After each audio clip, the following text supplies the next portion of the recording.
Hello people, today we're gonna talk about loops. We got different loops like the for loop, while loop, and in C sharp you also have the for each loop. So we're gonna try all of them, so you'll see how I implement them and use them. Okay, first I make some local class. This is called the loops. This mouse pointer.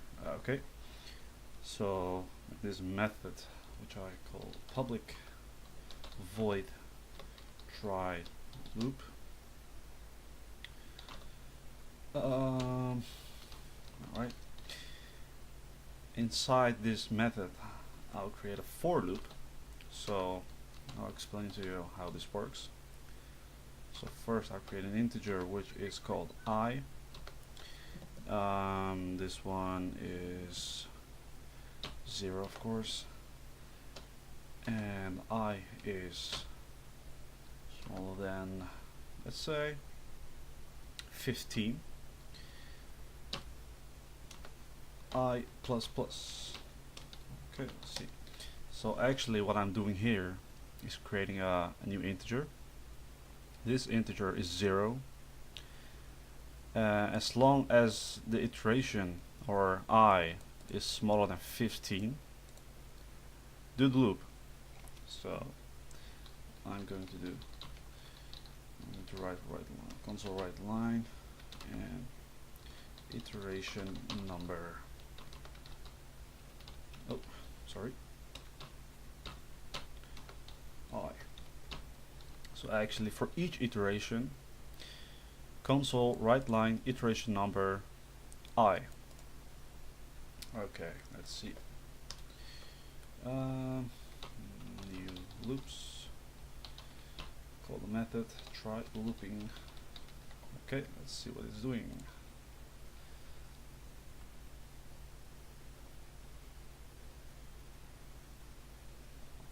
Okay, it's running. Of course, console read line. If I don't do this, as you just have seen, the console will quit automatically. So let's see, you see iteration number 1 to 14. Well, actually from 0 to 14, so actually 15 iterations. So actually for each iteration it is doing this over here. So now what I'm doing now is something differently. So I'm going to create a new for loop inside a for loop. So integer x is 0, x is smaller than 5, x plus plus, console write line. So let's say iteration x number, let's say, of course, x. So what I'm doing here is for each iteration in the main for loop, so for each iteration of this one, loop this. So actually 15 times 5, so easily said that's 75 loops. So every time I loop this one, it is looping this 5 times. You see it now. Start application. So as you see,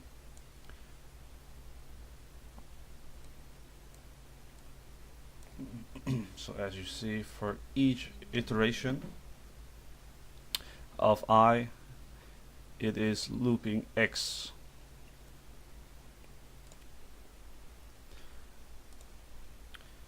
So I can actually create a new for loop inside the x as well, but I hope you understand what this is doing now. So actually, again, for each loop of integer I, it is looping this 5 times, as you have seen here.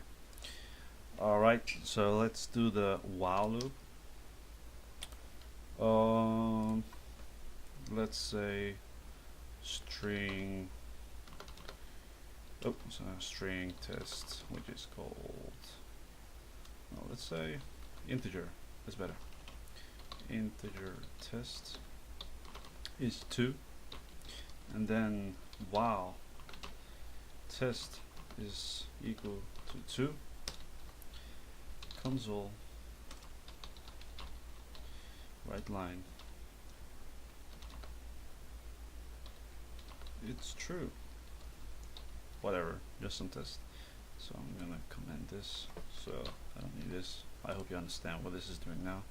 So this while loop, I've created an integer which is called test. It's I assigned the value 2, and this while loop is checking this condition as long as test is equal to let's see, 2, console right line, it's true. So I hope you understand that this will actually loop infinitely, because this is always true. So I assigned the value of 2 to the integer test. So I have to manually quit the console if I run it. You see? Oh yeah, infinite. So I'm gonna do this.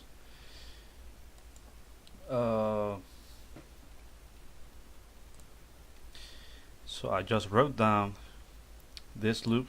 So do this as long, well, not as long, actually, while test is equals to 2. This is actually doing the same as what I wrote before. So it's actually infinite as long as test is equal to 2, do this.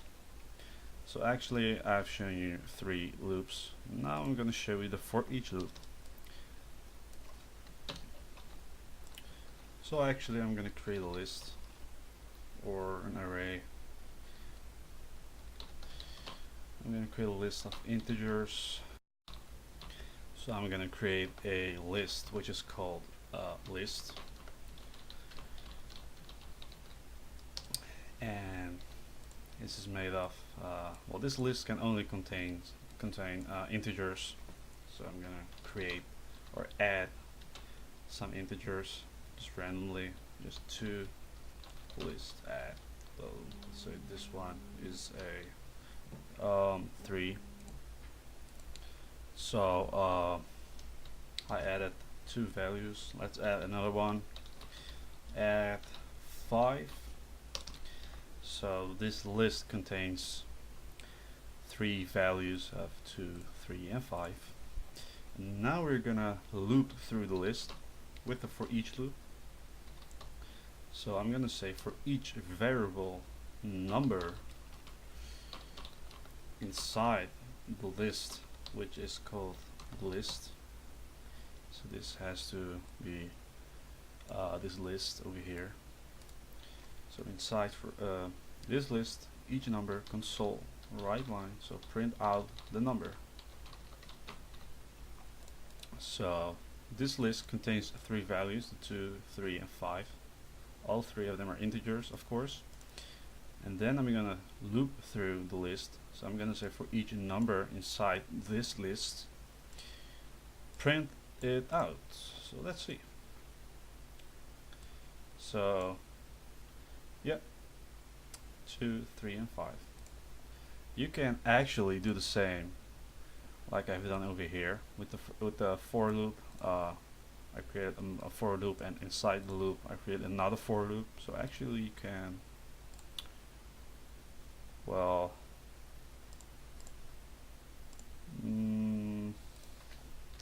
yeah, let's create another list of string, for example.